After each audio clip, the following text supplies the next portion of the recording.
말씀 나누겠습니다. 자, 우리 함께 앞뒤 옆 사람 보시면서 축복하면서 먼저 축복했으면 좋겠습니다. 자, 앞뒤 옆 사람 보시면서 당신은 하나님의 걸작품입니다.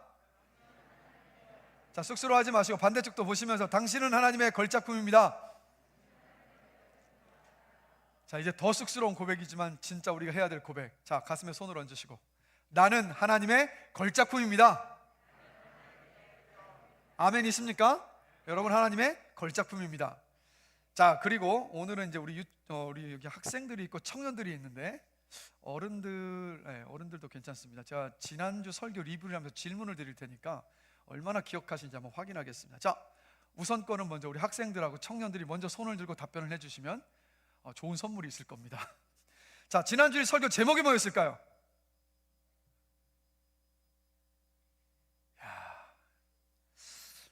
이럴 줄 알고는 있었는데, 그래서 제가 지난주에 말씀드렸죠. 설교를 메모하시면서 들으시면 좋은 일이 있을 거라고. 자, 우리 학생들 다시 한번 물어볼게요.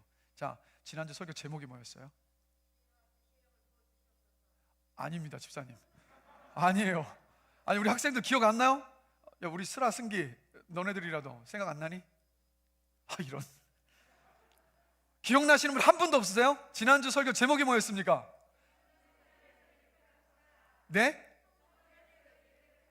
그렇죠, 그거였습니다. 어른들에게 상품 없습니다. 그러면 다음 질문 할 필요가 없겠네요. 지난주 오케이. 자, 이거 혹시 생각나는 사람도 있을 테니까.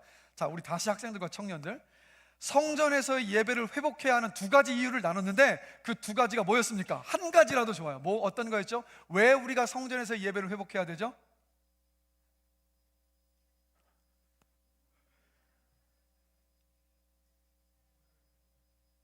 빨리 찾아보셔서 한번 얘기를 한번 해보세요. 우리 학생들, 우리 청년들 메모하시면서 들으십시오. 여러분, 이렇게, 자, 그러면 지금 어느 누구도 뭔가도 기억하지 못하셨다면 이번 한 주를 뭐 붙잡고 사신 거예요? 이게 여러분, 웃으면서 이야기하지만 우리의 삶이 변화되길 원하잖아요. 그러면 우리의 많은 말씀이 필요한 게 아니야. 한 주요, 주일에 들었던 그 말씀만 붙잡고 한 주를 살면 그 한 주가 쌓였을 때 우리의 삶이요, 놀랍도록 변화합니다. 여러분, 그것을 여러분 기억하셔야 돼요. 그래서 여러분, 성전에서 예배를 회복해야 되는 이유 두 가지. 성전이 사람을 살리는 곳이고요, 나를 깨끗하게 하는 곳이기 때문에, 그 두 가지 이유 때문에 성전에서 예배를 회복해야 하는 겁니다. 성전에서 예배를 회복하시는 여러분 되시길 주님의 이름으로 축복합니다. 더불어서 메모하시면서 말씀을 듣는 여러분 되시기를 주님의 이름으로 권면합니다. 말씀 나누겠습니다. 여러분, 이 세상에 문제없는 가정이 있을까요? 문제없는 가정은 없습니다. 왜냐하면 이기적이고 자기중심적인 나라는 존재가 그 가정에 있기 때문에 문제없는 가정이 있을 수가 없어요. 이 세상의 모든 가정은 위기를 겪어왔고 겪고 있을 수도 있고 앞으로도 겪을 거예요. 그래서 멀리서 바라보면 그 가정이 너무도 평안해 보이지만, 그러나 반나절만 가까이 지내보면요, 그 가정에 문제가 있다는 것을 너무도 쉽게 알 수가 있어요. 그래서 이 세상에 문제 없는 평온한 가정은 있을 수가 없습니다. 근데 구약성경 오늘 함께 읽은 창세기 35장에 야곱의 가정의 이야기인데, 이 야곱의 가정도 위기의 가정이었습니다. 그러나 야곱의 가정은 이 위기를 이겨냈어요. 그래서 야곱이 어떤 사람입니까? 쌍둥이 형 에서와 아버지를 속이고, 그때 당시에 아버지가 이제 임종하기 전에 했었던 장자의 축복권, 굉장히 중요한 일이었거든요. 그 장자의 축복을 가로챈 사람이 바로 야곱입니다. 그래서 이것을 안 형 에서가 격분해서 이 야곱을 죽이려고 하죠. 그러자 이 형 에서를 피해서 야곱은 외삼촌 라반이 살고 있는 하란으로 피신을 합니다. 근데 빈몸으로 이렇게 도망쳤던 야곱이 20년 만에요, 하나님의 은혜로 거부가 되어서 가나안 땅으로, 자기 고향 땅 가나안이죠, 그것으로 금의 환영을 합니다. 근데 가나안 땅이 어떤 곳이냐면 이 야곱의 할아버지 아브라함에게 하나님께서 주시겠다고 약속하셨던 약속과 축복의 땅이었어요. 자, 보십시오. 야곱이 이방 땅에서도 하나님께 놀라운 은혜를 입었다면, 하나님께서 약속하신 축복의 땅이고 약속의 땅인 가나안 땅에 돌아온다면 더 큰 축복을 누려야 되는 건 마땅하지 않겠습니까? 그러나 야곱의 삶을 보면요, 그렇지를 않았어요. 하란에서 진짜 힘들긴 했지만 야곱의 인생이 잘 풀렸단 말이에요. 그런데 가나안 땅으로 와서 더 잘 풀려야 될 것 같은데 오히려 더 꼬여버렸어요. 그럼 여러분, 이것을 기억하셔야 돼요. 하나님의 은혜를 여러분이 충만히 받으셨다고 해서 여러분의 인생에 어려움이 사라지는 것은 아니에요. 여러분의 인생에 어려움은 반드시 와요. 그러나 은혜를 받으시면 그 은혜 때문에 어려움을 뚫고 지나갈 수가 있습니다. 그러니까 하나님은 저와 여러분들이 어려움들을 피하는 사람이 되기를 원하시는 것이 아니라 어려움을 은혜로 헤쳐나가면서 우리가 다듬어지는 믿음의 사람이 되기를 원하신다라는 것. 여러분, 그것을 기억하시고 살아가신 여러분 되시기를 주님의 이름으로 축복합니다. 그럼 야곱의 가정이 왜 이렇게 꼬였냐? 사건의 발단은 이렇습니다. 야곱이 가나안으로 돌아와서 정착한 곳이 어디냐면 세겜이라는 곳이에요. 근데 이 세겜 땅에서 야곱의 딸 디나가 동네 구경을 나갔는데 그곳에 살고 있었던 히위 족속 하몰의 아들 추장 세겜에게 성폭행을 당합니다. 당시에 하나님의 백성들은 이방인과의 결혼을 금했습니다. 그런데 이방인에게 결혼은 아니고 결혼도 아니고 성폭행을 당했다는 것 자체가 있을 수가 없는 일인 거예요. 이에 화가 난 이 디나의 오빠인 시므온과 레위가 어떻게 해버리냐면 그 세겜 족속의 모든 남자들을 칼로 다 돌육해버립니다. 그러니까 성폭행이 살육으로 이어져 버렸어요. 그리고 이 사력은 야곱 집안을 향한 더 큰 전쟁을 또 불러오게 돼버렸습니다. 그러니까 축복의 땅 가나안인데 그곳이 어떤 곳이 돼버렸냐면 저주의 땅이 돼버렸어요. 그래서 이 상황이 얼마나 좋지 않았던지 야곱이 창세기 34장 30절을 보면 아들들을 불러다 놓고 시므온과 레위를 불러다 놓고 이렇게 말합니다. 야곱이 시므온과 레위에게 이르되 너희가 내게 화를 끼쳐 나로 하여금 이 땅의 주민 곧 가나안 족속과 브리스 족속에게 악취를 내게 하였도다. 나는 수가 적은즉 그들이 모여 나를 치고 나를 죽이리니 그러면 나와 내 집이 멸망하리라. 그러니까 잘 나가던 집이 하루아침에 망하게 돼버렸어요. 갑자기 닥친 불어닥친 이 어려움을 해결할 수 없을 것만 같았어요. 야곱의 지간이 다시 살아날 방도가 전혀 없는 것처럼 보였습니다. 그런데 감사하게도요, 이 절망적인 순간에 하나님께서 야곱을 찾아오셨습니다. 그리고 야곱에게 이 절망의 상황을 헤쳐나갈, 이겨낼 방책을 말씀해 주시는데 그게 바로 오늘 읽었던 본문 창세기 35장 1절 말씀입니다. 우리 다 함께 한 목소리를 읽어보겠습니다. 하나님이 야곱에게 이르시되 일어나 베델로 올라가서 거기 거주하며 내가 내 형 에서의 낯을 피하여 도망하던 때에 내게 나타났던 하나님께 거기서 제단을 쌓으라 하신지라. 아멘. 자, 지금 위기의 가정인 야곱의 가정을 향하여서 하나님께서 지금 뭐라고 말씀하십니까? 여러분, 이 말씀을 통해서 보면 예배드리라고요. 지금 예배드리라고 말씀하고 있는 거예요. 야곱아, 당장 베델로 올라가서 거기서 나에게 예배를 드려라. 그래야 네 가정이 산다라고 지금 하나님 말씀하시는 거예요. 그러니까 하나님은 야곱 집안에 일어난 문제의 원인을 알고 계셨는데 그 원인이 뭐냐면 야곱과 야곱 가정 전체가 하나님을 잃어버렸기 때문이었어요. 그래서 야곱 집안의 모든 비극의 원인은 야곱과 하나님과의 관계가 깨져버렸기 때문에, 끊어져 버렸기 때문에, 무너져 버렸기 때문이었습니다. 여러분, 야곱의 인생을 보면 형 에서를 피해 도망가면서 하나님을 찾았습니다. 하란 땅 외삼촌 라반의 집에서 삼촌에게 노동착취를 당하고 그 어려움 속에서 하나님을 간절히 찾았습니다. 또 이제 금이 환양해서 고향 땅으로 돌아오는데 자기를 죽이고자 하는 형 에서를 만날 것이 너무 두려워서 야복강가에서 밤이 새도록 간절하게 하나님을 찾으며 부르짖으며 기도했어요. 근데 그때마다 하나님은 야곱을 만나 주셨어요. 야곱의 모든 기도를 다 들어주셨어요. 야곱의 신앙이 어떨 때 환하게 빛난지 아십니까? 바로 절박하고 절망적인 상황 속에서 그의 하나님을 향한 신앙이 환하게 빛났다는 거예요. 그런데 여러분, 창세기 32장에서 야복강에서 하나님을 뜨겁게 만나고 난 이후에 그 뒤에 창세기 33장과 34장을 보면요, 야곱은 한 번도 하나님을 찾지도 않았고요, 하나님과 대화한 일조차도 없습니다. 야복강을 건너서 그렇게 야곱이 정착한 곳이 어디냐면 말씀드렸죠, 세겜입니다. 근데 세겜은 어떤 곳이냐면 하나님이 도와주시지 않아도 살만한 푸른 초지가 있는 곳.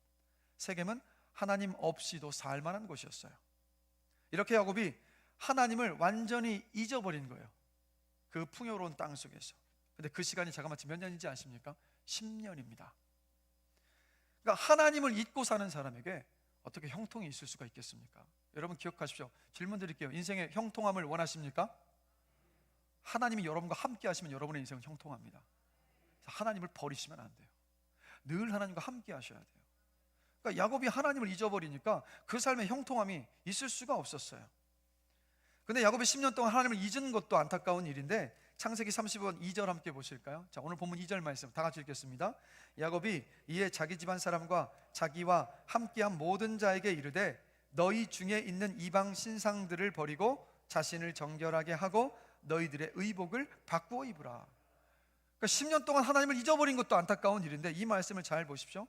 하나님을 잊어버리기만 한 것이 아니라 야곱의 모든 자녀들은 가나안 사람처럼 옷 입었고 가나안의 삶의 방식과 문화를 따랐고 가나안 사람들이 달고 다니고 절하고 있었던 우상을 다 가지고 있었던 거예요. 그렇게 하나님께 큰 은혜를 입었는데 10년 동안 하나님을 깡그리 잊어버린 채 이제는 하나님이 아닌 가나안 땅의 우상을 섬기는 사람이 되어버렸던 겁니다. 그래서 가나안에서 야곱은요, 가나안 사람들보다도 더 가나안 사람처럼 그렇게 살았던 거예요. 여러분, 야곱 집안에 100가지 문제가 있다 할지라도 원인은 딱 한 가지였습니다. 뭡니까? 하나님을 향한 예배가 사라진 것, 하나님과의 관계가 끊어진 것. 그래서 하나님께서 야곱의 가정을 살리시기 위해서 주신 해결 방법이 뭐였냐? 그게 바로 예배의 회복이었어요. 가정 예배의 회복이었어요. 그래서 야곱의 집이 살아나는 방법은 딱 한 가지였습니다. 하나님을 예배하는 가정의 예배가 회복되는 것. 그래서 야곱은요, 형 에서를 피해 도망가다가 베델에서 하나님을 만났습니다. 사실 하나님께서 찾아오셨어요. 근데 그때 야곱이 이런 약속을 하죠. 하나님, 저를 돌봐주시고 지켜주셔서 고향 땅까지 무사히 돌아오게 하시면 제가 이곳에서 제단을 쌓고 하나님께 예배하겠습니다.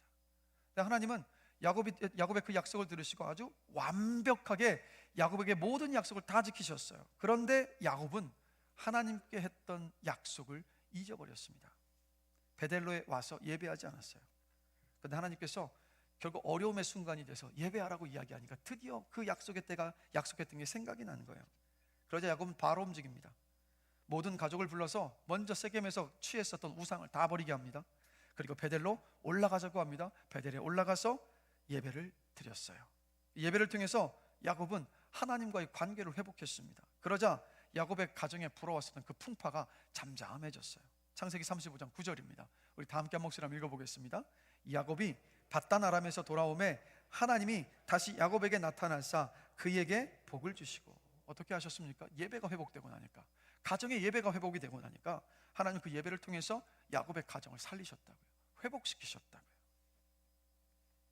질문 드릴게요. 여러분의 가정은 안녕하십니까?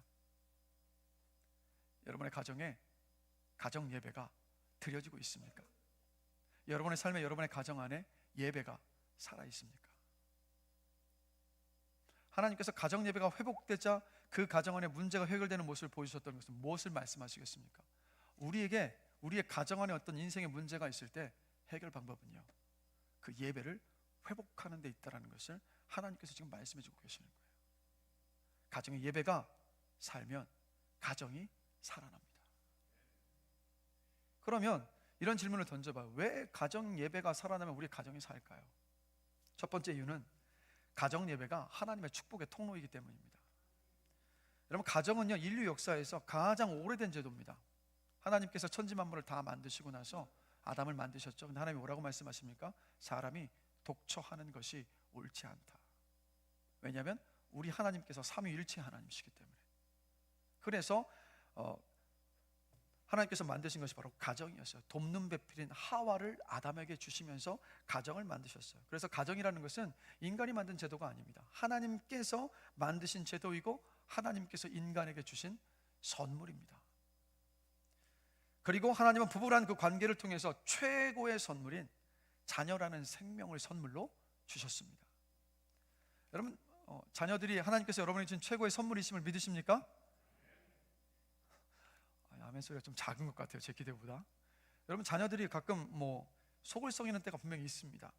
그러나 사실 가만히 돌아보면 우리 자녀들 때문에 웃을 일이 많아요. 그리고 저는 요즘에 우리 애들이 맛있는 거 먹는 것만 봐도 배가 부릅니다.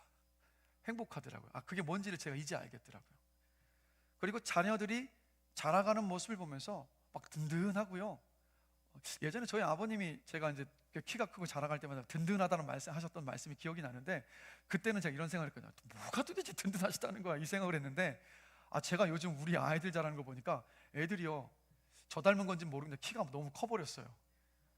큰 애가 72cm고 그 다음에 둘째도 좀 더 큰 것 같아요. 애들을 보고 이만한 애들이 막 돌아다니니까 든든한 건 든든하더라고요. 그래서 든든하다고 말씀하셨구나. 더 자라가면서 또 이런 마음이 들겠죠. 그 안에 감사함이 생겼죠. 그리고 무엇보다도요, 여러분, 자녀 부모 뜻대로 됩니까? 부모 뜻대로 되지 않는 가장 확실하고 분명한 것이 자녀 아닙니까? 그래서 우리 부모가 하나님을 찾을 수밖에 없어요. 하나님을 붙잡을 수밖에 없다고요. 그리고 자녀를 키우면서 우리가 뭘 알아갑니까? 부모의 마음을 헤아려 가잖아요. 근데 부모의 마음만 헤아려 갑니까? 더 나아가서 하나님 아버지께서 나를 향한 마음이 어떠신가를 배워가지 않습니까? 그러다 보니까 자녀가 우리들에게 최고의 선물입니다. 자녀가 최고의 선물입니다. 근데 여러분, 하나님은요, 가정 안에 남편과 아내 모두 예수님의 생명으로 채워지기를 원하세요. 그리고 하나님께서 우리에게 자녀를 주신 목적은 뭐냐? 우리에게 최고의 선물인 생명인 자녀를 주신 목적은 뭐냐? 바로 그 자녀들이 이 땅에서 예수님의 생명을 담는 그릇으로서 살아가기를 원하시기 때문이라는 거예요. 예수님의 생명을 담은 그릇이 더 많아지도록 여러분 하시기 위해서 하나님은 우리에게 자녀를 선물로 주신 겁니다. 그래서 여러분, 하나님은 지금도요, 하나님의 나라의 진리를 전할 가족을 찾고 계시는 거예요. 그래서 부모는 자녀들에게 예수 그리스도의 진리를 성실하게 가르쳐야만 합니다. 그리고 자신들의 삶을 향한 목적이, 자신들의 삶을 향한 하나님의 목적을 끊임없이 가르쳐야 하고 끊임없이 그 목적을 따라 살도록 독려해야 되는 거예요. 한번 생각해 보십시오. 부부 두 사람만으로 세상에 영향력을 미치는 것 너무 제한적이지 않습니까? 그런데 우리의 자녀들이 태어나고 그 자녀들의 자녀가 태어나고 또 그 자녀들의 자녀가 또 태어나서 가정의 숫자가 많아지면 많아질수록, 생명을 담는 그릇이 많아지면 많아질수록 이 땅에 하나님의 나라가 점점 확장되어 나가는 거예요. 여러분, 이게 바로 가정을 향한 하나님의 계획입니다. 여러분 기억하십시오. 여러분의 자녀는요, 하나님의 생명을 담는 그릇입니다. 하나님의 나라를 확장시켜 나가시기 위해서 하나님께서 이 땅에 보내주신 하나님의 것이고 하나님의 선물입니다. 우리 이 관점을 놓쳐서는 안 돼요. 여러분, 신명기 6장 1절에서 2절 말씀 함께 보실까요? 한 목소리 한번 읽어보겠습니다.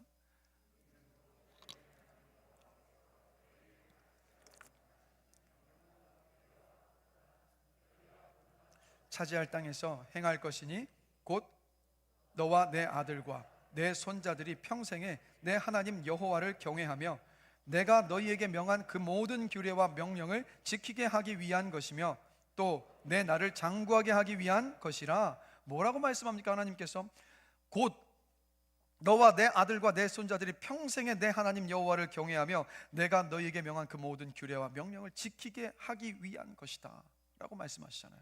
또 오늘 함께 읽었던 본문 신명기 6장 4절에서 9절 다시 한번 읽어보겠습니다. 이스라엘아 들으라. 우리 하나님 여호와는 오직 유일한 하나님이시니 너는 마음을 다하고 뜻을 다하고 힘을 다하여 내 하나님 여호와를 사랑하라. 오늘 내가 내게 명하는 이 말씀을 너는 마음에 새기고 내 자녀에게 부지런히 가르치며 집에 앉았을 때에든지 길을 갈 때에든지 누워 있을 때에든지 일어날 때에든지 이 말씀을 강론할 것이며 너는 또 그것을 내 손목에 매어 기호를 삼으며 내 미간에 붙여 표로 삼고 또 내 집 문설주와 바깥문에 기록할 지니라. 아멘. 자 보십시오. 하나님의 관심이 어디에 가 계십니까? 다음 세대에 가 계시잖아요. 그냥 우리에만 구원하시고 우리에게만 은혜를 주시는 것이 아니라 하나님께서 우리에게 은혜를 주신 이유는 뭐냐면 그 은혜가 다음 세대에게 흘러가도록 하시기 위해서. 나를 만나 주신 이유는 뭐냐면 나를 만난 하나님을 우리의 자녀들도 우리의 자손들도 만나서 그 믿음으로 이 땅을 살아가도록 하시기 위해서 하나님은 이렇게 강조하고 계시는 거예요. 그래서 여러분, 하나님은 끊임없이 다음 세대를 생각하셨기 때문에, 그리고 하나님의 말씀으로 양육하라고 이렇게 강조하고 계신 모습을 봐요. 그래서 여러분, 다시 한번 말씀드립니다. 여러분의 자녀들과 또 교회에서 만나는 다음 세대를 바라보실 때 하나님의 시선으로 바라보시는 여러분들이 되시기를 원합니다. 자녀들에게는 하나님이 주신 각자의 사명이 있어요. 하나님은요, 우리의 자녀들, 이 자리에서 함께 예배하고 우리 학생들, 청년들을 통해서 그들을 사용하셔서 이 땅에 하나님의 영원한 나라를, 하나님의 그 나라를 확장시켜 나가실 계획을 가지고 계십니다. 그렇기 때문에 자녀들을 바라볼 때, 또 우리 교회 안의 모든 자녀들을 바라볼 때 자녀를 학교 성적으로, 재능으로 판단하지 마십시오. 다른 사람들과 비교하지도 마십시오. 세상의 기준으로 자녀들, 우리 젊은이들을 단정 짓지도 마십시오.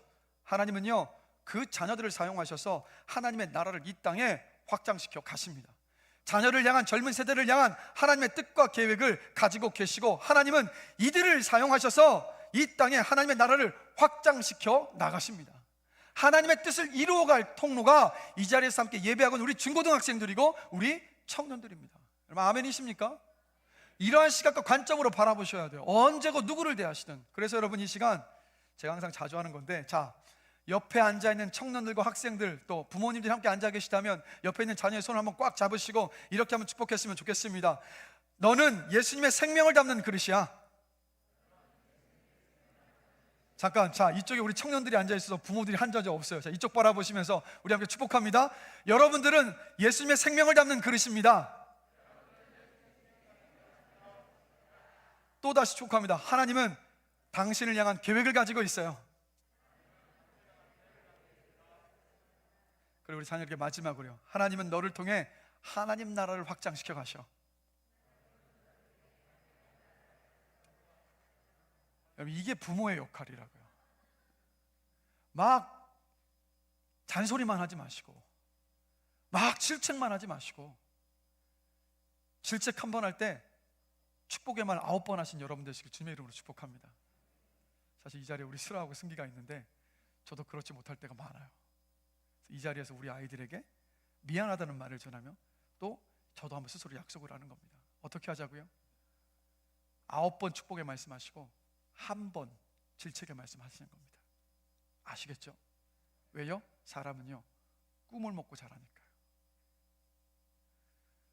그래서 부모는요, 가정에서 가정 예배를 통해서 자녀에게 내가 만난 하나님의 이야기를 들려줘야 돼요. 하나님의 말씀을 가르치고 나눠야 되는 거예요. 왜요? 이게 하나님의 뜻이고 하나님의 명령이기 때문입니다. 그리고 하나님의 명령과 뜻에 순종하는 사람에게 하나님께 이런 축복을 약속하셨어요. 말씀 함께 보실까요? 신명기 28장 1절에서 6절인데요.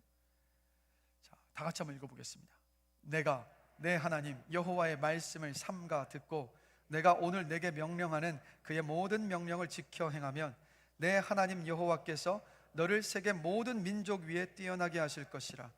내가 내 하나님 여호와의 말씀을 청종하면 이 모든 복이 내게 임하며 내게 이르리니 성읍에서도 복을 받고 들에서도 복을 받을 것이며 내 몸의 자녀와 내 토지의 소산과 내 짐승의 새끼와 소와 양의 새끼가 복을 받을 것이며 내 광주리와 떡반죽 그릇이 복을 받을 것이며 내가 들어와도 복을 받고 나가도 복을 받을 것이니라. 할렐루야. 누구에게 이런 복을 주신다고요? 하나님의 말씀에 순종하는 사람, 하나님의 말씀에 순종해서 가정에서 예배를 회복하는 그 가정과 그 삶에 이러한 복을 하나님께서 약속하셨습니다. 여러분들이 하나님께 순종하셔서 이 복을 누리시게 되시길 주님의 이름으로 축복합니다. 그런데 무엇보다도 가정의 예배를 통해서 진짜 우리가 얻게 되는 복이 뭔지 아십니까? 하나님이 우리의 상급이 되시는 복인 줄로 믿습니다. 자녀들이 가정 예배 속에서요, 부모가 만난 하나님을 들어요. 그 듣는 가운데서 우리 자녀들도 하나님을 듣고 하나님을 알아가고 하나님을 만납니다. 그럼 우리 자녀들이 하나님을 만나면요, 어떻게 됩니까? 세상의 풍파와 어려움들 절대 무너지지 않아요. 그 앞에서 자녀들이 하나님을 만나면 인생의 힘듦과 고난이 닥쳐올지라도 우리는 하나님의 시각으로 바라봐요. 그래, 이 모든 때는 하나님이 나를 연단시켜 가시는 과정이야. 나 이겨낼 수 있어. 하나님께서 나를 다루어 가시는 시간이니까는 이 하나님의 시각으로 바라볼 수가 있어요. 그리고 힘들고 어려운 일이 있을 때마다 부모님이 어려울 때마다 찾았던 그 하나님을 찾고 구하며 기도로 맡겨서 어렵고 힘든 세상을 아주 담대하게 뚫고 지나갑니다. 이곳에 계신 부모님에게 질문합니다. 우리 자녀들 사랑하시죠? 자녀들 사랑하시죠? 사랑하는 자녀에게 무엇 주고 싶으세요? 무엇을 주고 싶으세요, 여러분? 돈입니까? 집입니까? 재산입니까? 여러분 다 아시잖아요. 그 한순간에 사라질 수 있다는 거.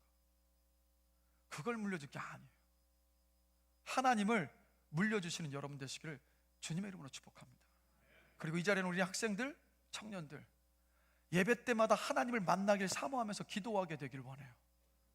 간절히 찾으면 반드시 만납니다. 하나님께서 만나주시니까요. 그래서 여러분, 가정 예배는요, 하나님의 축복의 통로입니다. 가정 예배를 회복하는 우리 효민교회가 되길 원합니다.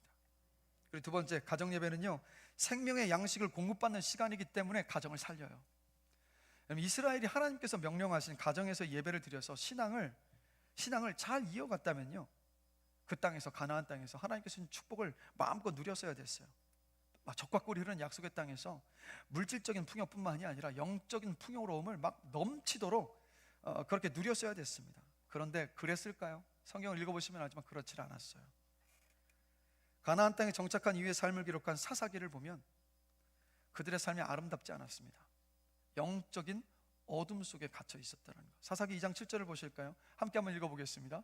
백성이 여호수아가 사는 날 동안과 여호수아 뒤에 생존한 장로들 곧 여호와께서 이스라엘을 위하여 행하신 모든 큰 일을 본 자들이 사는 날 동안에 여호와를 섬겼더라. 그러니까 출애굽을 경험했던 사람들이 살아있을 동안에는 하나님을 예배했어요.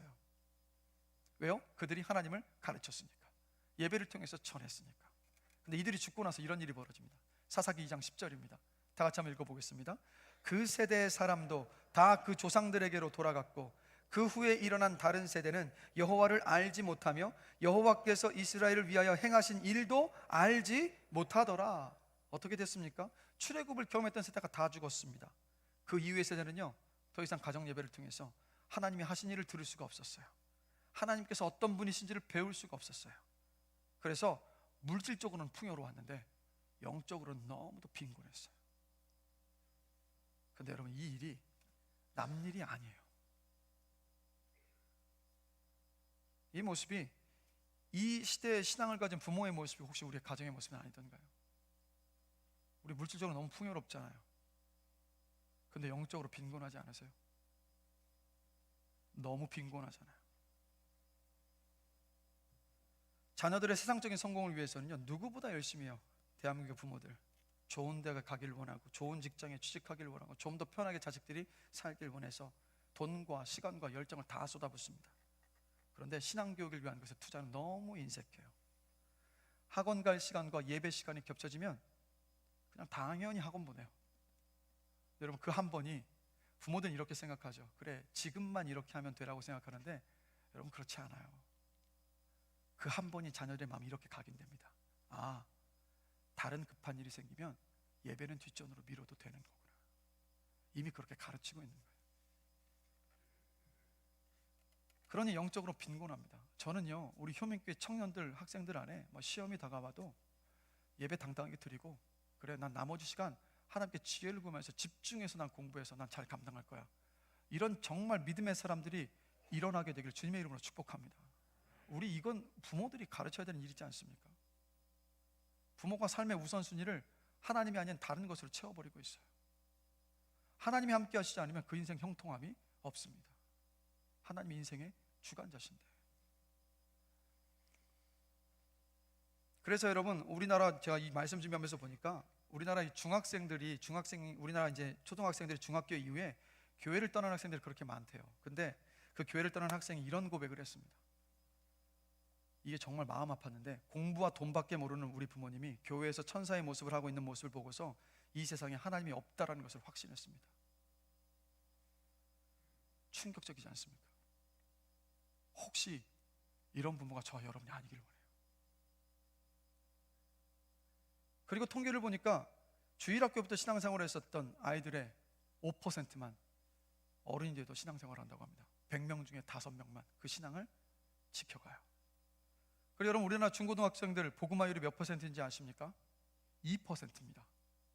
세계에 나가서 선교하시는 선교사님들을 가장 미전도 종족에게 보내는데, 미전도 종족은요, 그 종족 안에 복음화율이 3% 미만일 때 미전도 종족인데, 여러분, 선교지가 다른 곳이 아니에요. 우리의 선교지가 어딘지 아십니까? 이 땅의 중고등학생들이요. 복음화율 2%. 어쩌면 이 자리에서 예배하고 있는 여러분의 가정 안에도 여러분의 선교의 대상이 있을 수 있어요.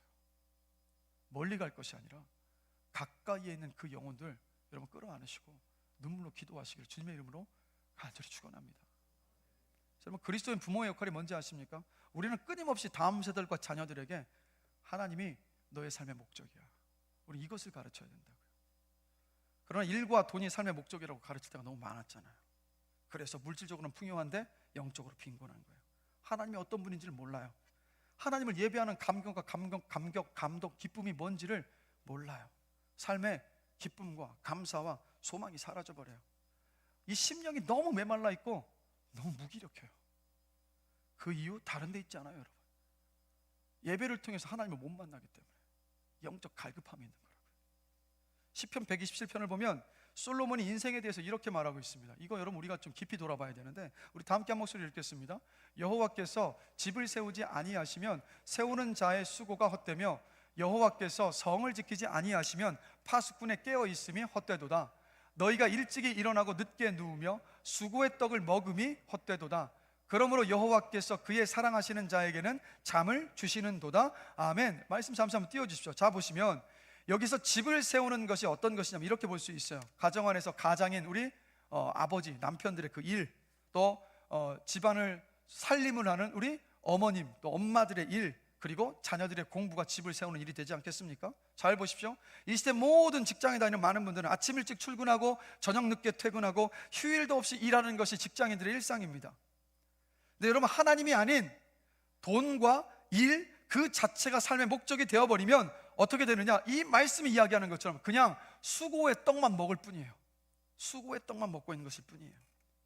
근데 그 끝은 어떻다고요? 허무하다고요. 우리 자녀들도 마찬가지입니다. 여러분, 학생들의 본분은 최선을 다해서 공부하는 것 맞아요. 최선을 다해서 공부하는 우리 중고등학생들, 청년들 되시길 주님의 이름으로 축복합니다. 그런데 그 공부의 목적도 하나님이 아니라 그 공부 자체가 목적이 되는 그 순간 어떻게 되는지 아십니까? 그냥 수고의 떡을 먹는 것에 지나지 않아요. 잘 보십시오. 요즘 우리 중고등학교 아이들 아침 일찍 일어나고 저녁 늦게 눕고 잠도 줄여가면서 공부합니다. 이 학원에서 저 학원으로 뭐 정신없이 왔다 갔다 합니다. 그러다 보니까 몸이 피곤해, 죄송합니다, 쩔어 있어요. 제가 언젠가 지나가다가 우리 교회 한 학생을 만났는데 학원 가고 밤늦게 돌아오더라고요. 근데 가방을 축 메고 어깨가 축 늘어진 채 터벅터벅 걸어오는데 그 일이 남의 일이 아닌 것 같기도 해요. 우리 아이들도 그런 순간들을 보고. 근데 그 마음이 너무 아프더라고요. 여러분, 이 청소년 시기가 어떤 때입니까? 이 몸과 마음과 영혼이 건강하게 자라야 될 그런 시기 아니겠어요? 그런데 지금 수고의 떡을 먹으면서 너무 지쳐있는 모습을 봐요. 여러분, 하나님이 없는 삶은요 수고의 떡일 뿐입니다. 그 끝은요 항상 허무해요. 제가 고등학교 3학년 때 학교에 가기만 하면 모든 들어오시는 선생님들이 뭐라고 얘기하는지 아십니까? 야, 니네 대학교만 들어가면 인생 다 끝이야. 너희들의 인생 이제 막 대로가 펼쳐질 거야. 진짜 그런 줄 알았어요. 1년 내내 선생님들이 그 얘기하니까 진짜 그런 줄. 그래, 대학만 가면 내 인생 끝이다. 대학을 향해서 가는 거야. 그래서 나름대로 최선을 다해서 공부를 해서 대학에 갔습니다. 근데 그게 아니더라고요. 그 합격의 기쁨은 언제 제일 기뻤는지 아세요? 떨리는 마음으로 전화를 했다. 그때 이제 이 ARS로 수험번호 몇 번 합격했습니다. 굉장히 딱딱한 그 기계 음성 있죠? 수험번호 몇 번 합격입니다. 이걸 우와 소리 지르고 곁에 함께 있던 우리 어머니를 함께 끌어안고 엉엉 울고 그때 잠깐 기쁘고 학교 딱 들어가 나서 보니까 그제야 현실을 직시했어요. 아, 고등학교 때 선생님들 말 다 뻥이었구나. 다시 시작이고 또다시 보이지 않는 무언가를 향해서 나는 걸어가야 되는 거였구나. 이게 인생이라고요. 근데 하나님의 인생의 목적이 되지 않으면 우리는 끊임없이 다른 무언가를 찾아야 되는데 이 땅의 것에는 한계가 있잖아요. 그래서 수고의 떡만 먹을 수밖에 없고 허무함만이 남습니다. 그래서 여러분, 저와 여러분들이 수고의 떡을 먹어야 될 것이 아니라 생명의 떡을 먹어야 돼요. 여러분, 생명의 떡이 뭡니까? 하나님의 말씀이요. 가정 예배를 통해서 생명의 떡인 하나님의 말씀을 먹을 때 우리가 살아날 수 있습니다. 가정이 살아날 수가 있다고요. 그럼 어떤 분 이렇게 말씀하실 거예요.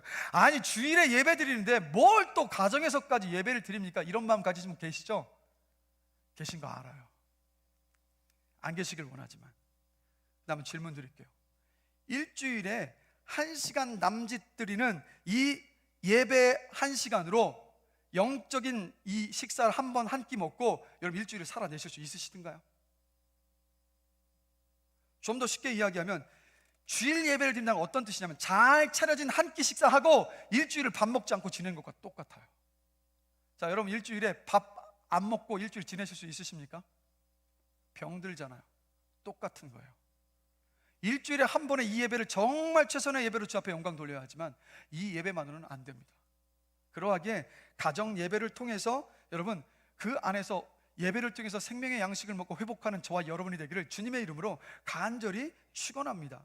여러분, 삶이 바쁘고 피곤할수록 더욱더 가정 예배를 드리는 시간을 확보하셔야 돼요. 이게 가장 중요하고 가장 급한 일입니다. 삶이 바빠지면 바빠질수록 여러분 다 아시잖아요. 영적으로 우리가 피폐해지는 거예요. 영적으로 피폐해지면 모든 육신의 삶의 균형이 다 무너져 버리잖아요. 그러나 온 가족이 함께 모여서 가정에서 예배를 드릴 때, 하나님과 교제하는 그 시간을 가질 때 사막의 오아시스처럼 새로운 생명력이 있는 생수를 공급받고 이 땅을 살아갈 힘을 얻을 수가 있습니다. 말씀을 준비하면서 제가 굉장히 놀랐는데, 다른 게 어떤 성도님은요, 가정 예배를 위해서 회사에서 진급을 포기하신 분도 계시더라고요. 그리고 어떤 학생들은 가정 예배를 드리기 위해서 학원 스케줄을 줄이는 학생들도 있더라고요. 분명한 것은요, 더 소중한 것을 위해서 덜 소중한 것을 포기하고 하나님께 시간을 드렸다면 이들의 삶은요 달라질 수밖에 없지 않겠습니까? 가정 예배를 드리는 한 성도님 이렇게 고백하시더라고요. 온 가족이 무릎을 맞대고 앉은 순간 우리가 하나라는 것을 느끼게 됐습니다. 두세 사람이 함께 모여 예배하는 것에 예수님께서 함께 하시겠다고 약속하신 것처럼 우리는 온 가족이 한 마음이 되는 기쁨을 가정 예배를 통해서 경험합니다. 그 기쁨 속에서 삽니다라고 고백을 하시더라고요. 여러분, 가정 예배를 통해서 가정이 하나가 되는 기쁨을 누리는 가정은요, 숨가쁘게 돌아가는 삶 속에서도요 지치지 않을 힘을 그 가정의 예배를 통해서 공급받을 수 있습니다. 예배를 통해서 가정이 하나가 되어졌을 때 그 하나님의 기쁨은 우리가 인생을 헤쳐나갈 힘이고 능력이 될 수 있다라는 것. 여러분, 이런 가정 예배를 회복하셔서 여러분의 가정이 살아나게 되시길 주님의 이름으로 간절히 축원합니다. 세 번째로, 가정 예배가 왜 가정을 살리느냐? 가정 예배는 가정이 하나 되게 만들기 때문이에요. 자, 질문 드립니다. 우리나라의 모든 가정 안에 부모와 자녀 간의 평균적인 대화 시간이 얼마나 될까요? 부모와 자녀 간의 평균 대화 시간이 얼마나 될까요, 여러분? 아니, 정답 맞추는 게 아니라 얘기해 보시라고요, 자유롭게. 얼마나 될까요? 부모와 자녀 간의 평균 대화 시간 20분이요? 네? 10분? 자, 10분, 20분, 또요? 얼마나 될까요? 부모와 자녀 간의 대화의 시간 평균 7분이래요. 7분. 여러분, 7분 짧은 시간입니까? 긴 시간입니까? 엄청 짧은 시간이에요. 이 시간에 무슨 신앙의 유산이 흘러갈 수가 없고요, 그게 더 문제가 아니라 가족 간의 소통이 일어날 수가 없어요. 7분이라는 시간은. 그러니까 영적으로 메마르고 가족 간의 갈등과 다툼과 오해와 냉담함 안에 그렇게 일어날 수밖에 없는 것 아니겠습니까? 그런데 여러분, 가정 안에서 가정 예배를 드리게 되면 가족 모두 하나님의 말씀 앞에 섭니다. 그리고 말씀이 거울이 되어서 우리 모두의 삶을 비춰주잖아요. 자, 히브리서 4장 12절 말씀 함께 보실까요? 한 목소리 한번 읽어보겠습니다. 다 같이 한번 히브리서 4장 12절 힘차게 읽습니다.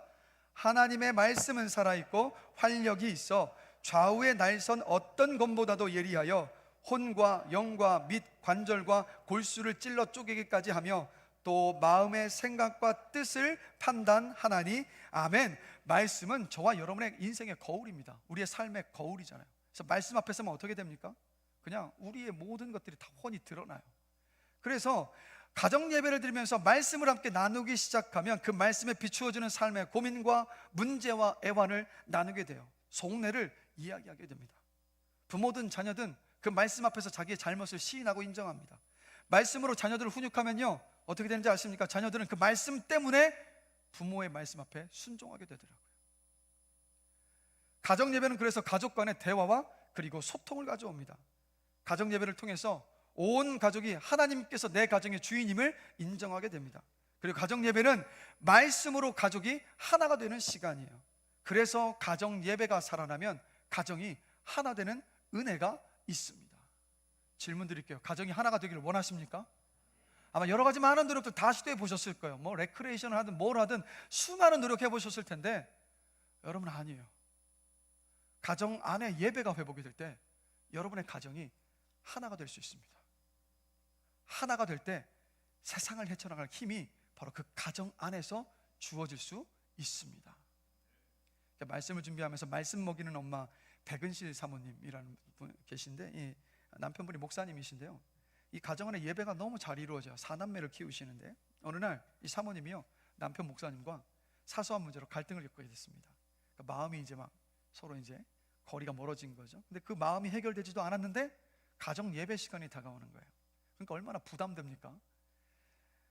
더군다나 그날 또 이 백은실 사모님이 가정 예배를 또 인도하는 인도자셨던 거예요. 그러니까 마음의 부담은 더 커지는 거예요. 누군가를 화해하지 않고 용서하지 않고 하나님 아버지 앞에 나와서 예배하면 안 되니까 그런 마음을 갖고 있었는데 갑자기 둘째가 와서 이야기하는 겁니다. 엄마, 오늘 내가 예배 인도할게요. 그러자 이 사모님이 올커니 쾌자를 외치면서 둘째에게 예배 인도하도록 맡겨준 거예요.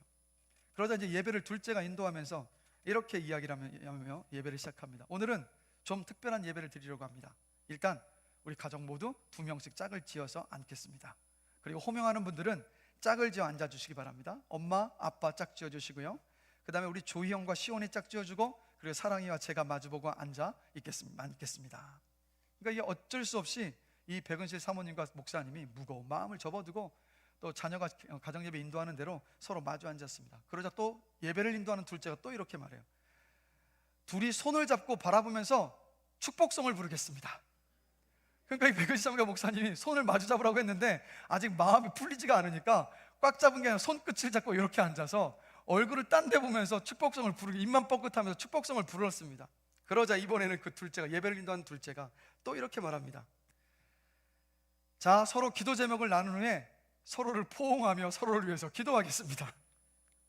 그러자 또 예배 인도를 하니까 아직 풀리지 않았는데 손을 놓고 억지로 끌어안고 이제 기도를 하는데, 그러자 그 기도하는 모습을 아이들에게서 킥킥거리는 웃음소리가 들려오는 거예요. 뭡니까? 아이들이 엄마 아빠 사이가 뭔가 냉전기류가 흐르는 것을 알고 이 상황을 어떻게 해결할까 이들의 아이들이 묘수를 냈던 게 가정 예배였던 거예요. 근데 아이들의 킥킥거리는 웃음소리를 들으면서 이 백은실 사모님과 남편 목사님, 이 마음 안에 굳었던 마음들이 다 풀어지고 다시 화해하고 하나가 되는 시간이 된 거예요. 그러다 그 예배를 인도하고 나서 가정 예배를 인도한 둘째가 이렇게 묻더랍니다.